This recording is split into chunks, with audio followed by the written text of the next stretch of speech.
Okay, so we are looking at inverse functions and their graphs. Okay, so on the x-axis on this graph here, so what is on the x-axis now? Y'all just told me it was what? Time. And so then what's going to be the output? So the range values, it's going to be your what?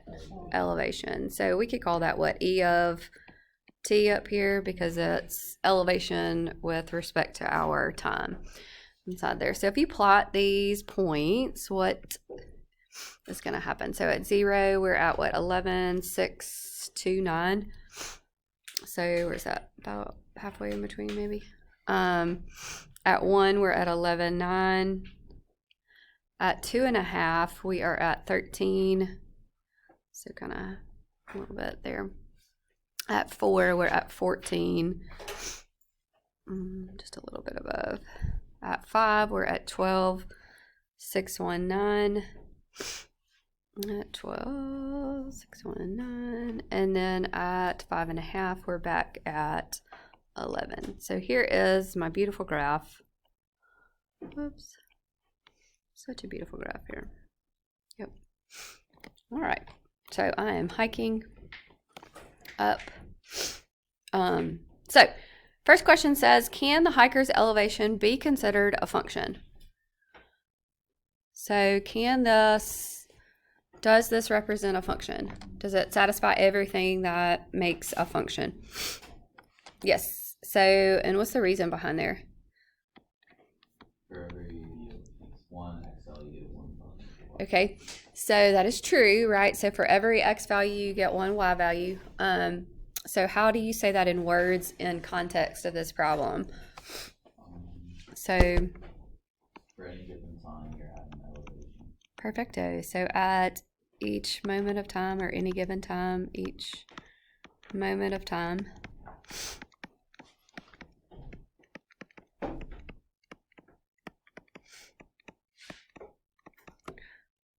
the hiker is at one elevation, right?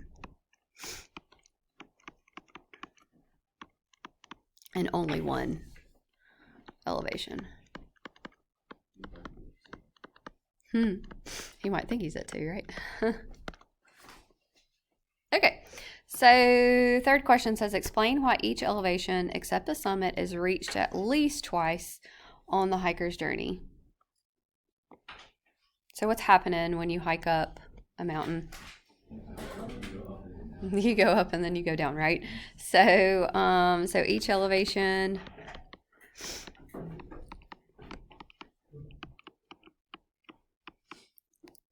is reached once going up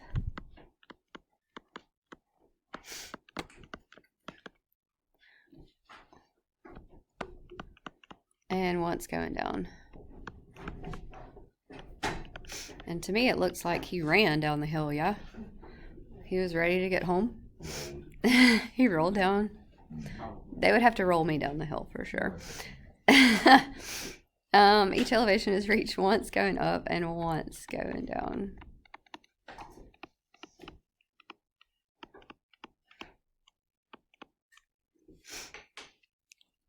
Okay. So,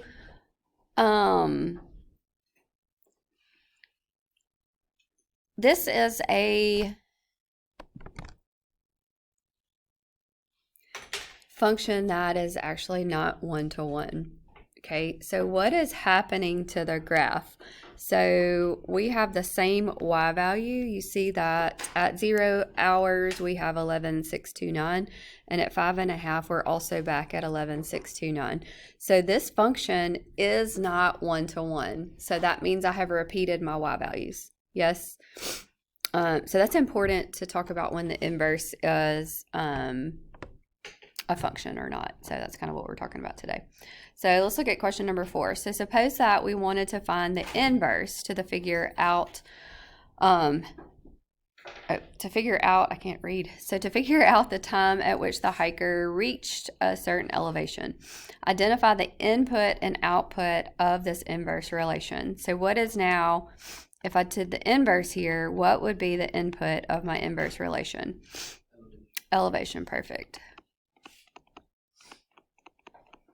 And then what would be the output? Time, perfect. So, estimate the time at which the hiker was at an elevation of 10,500 feet, or explain why this is not possible. So, is this possible? It's not possible. Why is it not possible? It's not in the domain. Good deal. So, it's outside the domain. The hiker started at what? What was it? 11,600 something? 11,629. So, it's not possible. It's outside the domain.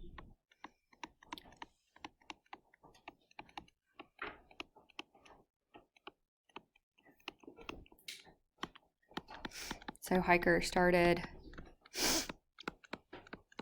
and ended at, what was that, 11,629. So that's not inside the domain. So that's kind of important with when we're looking at inverses here.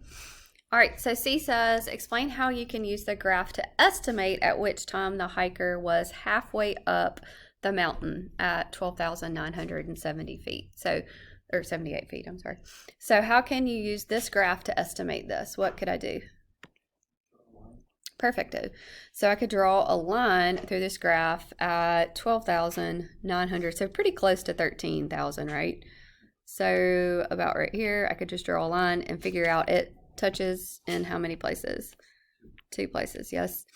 So it touches twice on the graph there. So that means my function is not 1-to-1, but we can draw a line through this graph.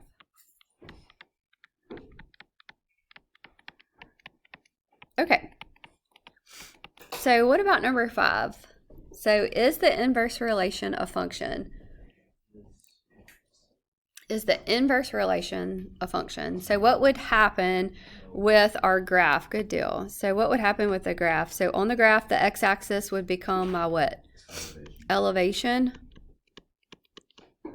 And then the y-axis would become my time, right? So this would be basically T of E now. Yeah. So what would the graph look like if you were to plot those points? It would look something... I mean, I'm just going to hypothetically put it on here so we're not drawing it out. But something like this maybe? Is that fair? Like to say if you were to take the... So what were we doing? We're switching. Yeah, we're basically flipping it around. We're changing the x and y values, right? So remember your domains and your ranges, they switch back and forth. So we're switching our x and y values. So this does not represent a function. How do I know that? Do you remember there's a repeated what? Yeah, so they're the same. So it doesn't pass the vertical line test. We have all these crazy tests that tell us. So I have a repeated y value in the original, so it doesn't become it's not a function. So it's T of E? Right, because the elevation, well, T of E. Right, because it's time is your output. Up there, it doesn't matter. You could just put time up there. I'm fine with that. I'm sorry. I don't want to confuse you. Just put time up here. Time at a certain elevation. So it's not a function because we have, in the original, we have repeated y values. Because those become our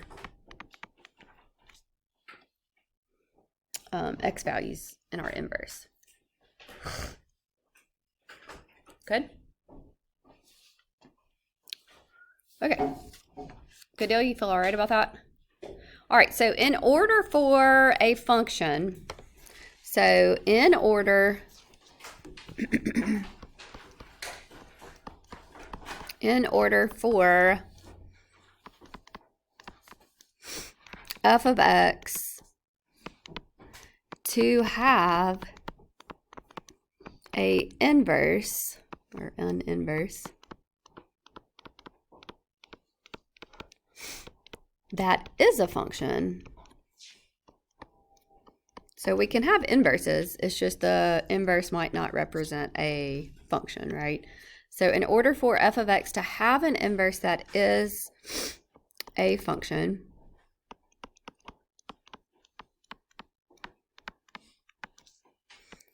f of x, the original function, must be 1 to 1.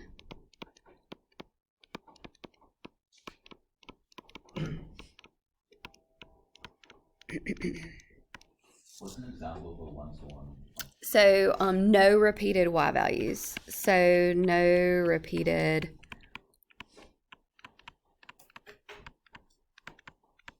y values. So let's think back to our parent functions. What is not 1 to 1? Quadratic, right? So this is what a quadratic looks like. If I drew a horizontal line through this graph, yes, it touches in two places. So this is not considered 1 to 1. What is something else that would not be 1 to 1 of our parent functions? The absolute value one, right? But could you make this function 1 to 1?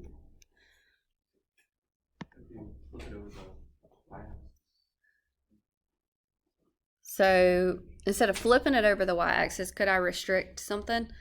Could I make it only a certain amount of x values? You could mirror it using the rational. So to make the square function and the absolute value function 1 to 1, could I do something? What if I didn't see part of the graph?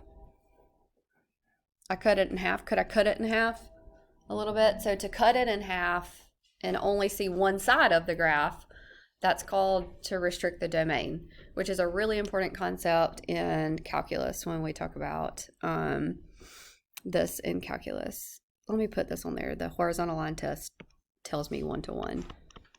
Sorry. So to find 1 to 1, you can test it by the horizontal line test.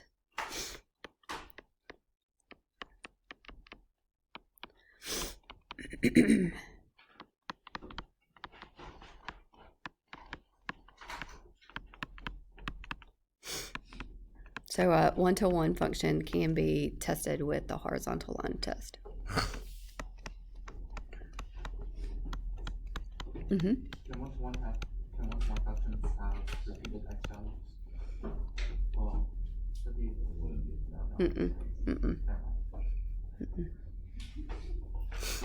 Okay, so now let's put this. So a function can be 1 to 1. So a function, any function can be 1 to 1.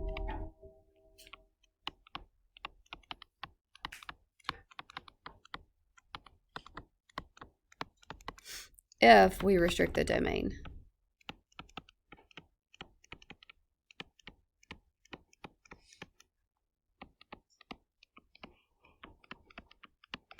So I'll try to draw a little graph of this. So this is what's kind of, if I have some crazy looking graph like I have up here.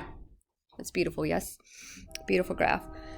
I can restrict, this is not a 1 to 1 function because what is happening right here, like at that curve right there, at this peak, it starts to repeat those values, right? So it's not 1 to 1 right there. But could I restrict the domain, just create some domain here where this function, now I'm only looking at a piece of it. Do you see that? So now I'm going to zoom in a little bit now. So now I'm only looking at this part as my function. Now is that part 1 to 1? It is 1 to 1, yes. So I've restricted the domain there. So we can now create where that function has, the inverse is a function. If we restrict that domain. Good? Does that make sense? Okay, so remember yesterday we did talk about, with our function, our regular function, what the domain and the range is, and what happens with the inverse function?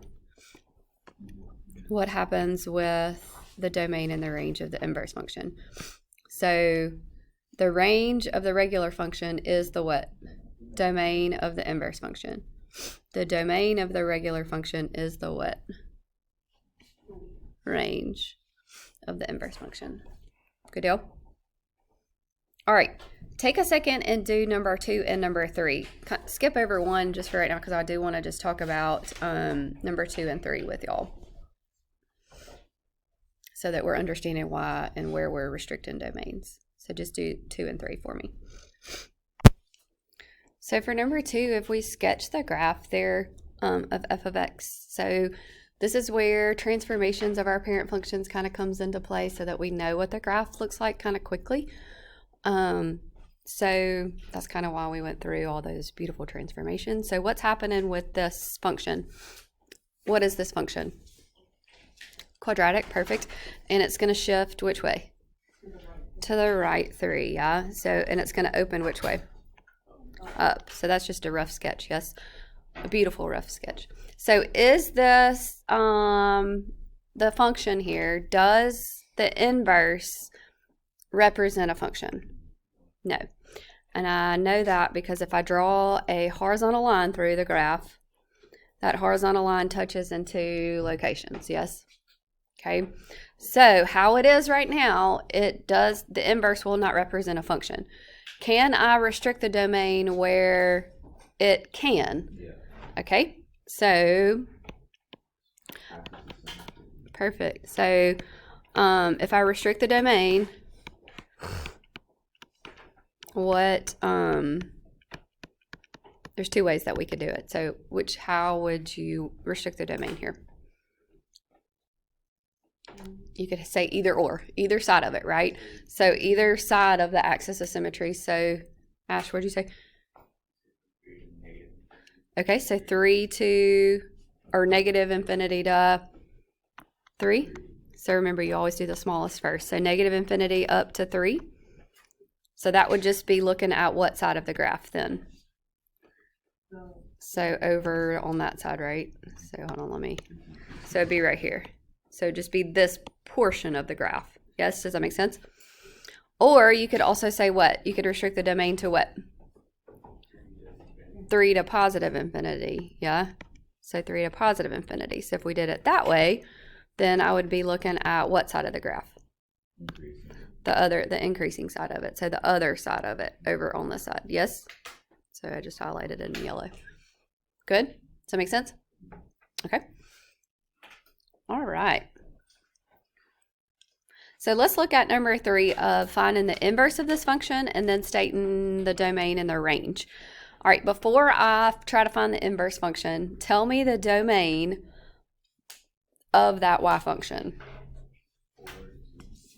4 to infinity. Good deal. Oh, I'm still in my highlighter here. So 4 to positive infinity is going to be my domain. So think about this. Remember your transformation. So I moved 1, 2, 3, 4, and it's just a little shooting star, right? So it looks something like this. So what is the range of that graph then? 0 to infinity. Good deal. That's important when we find the domain and the range of the inverse. All right, so now let's find the inverse. So what do we do to find the inverse? We change f of x. We let f of x be equal to what?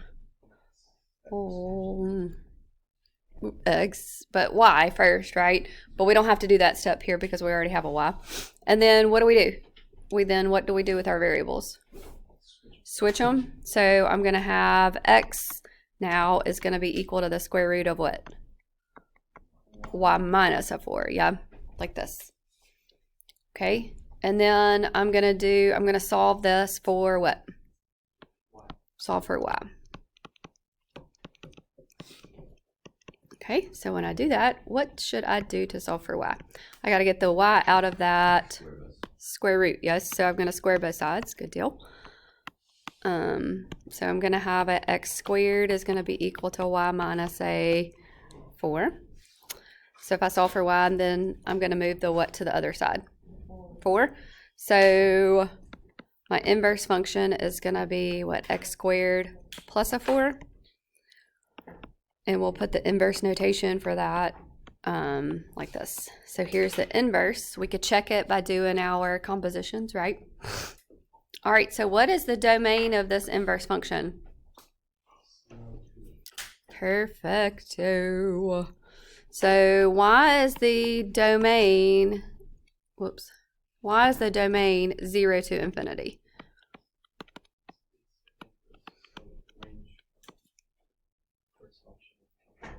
Perfecto. So even though it's a quadratic, right? So there is no restriction on a domain of a quadratic, but the original range of my function was 0 to infinity. So remember, that becomes my domain of my inverse function, yes?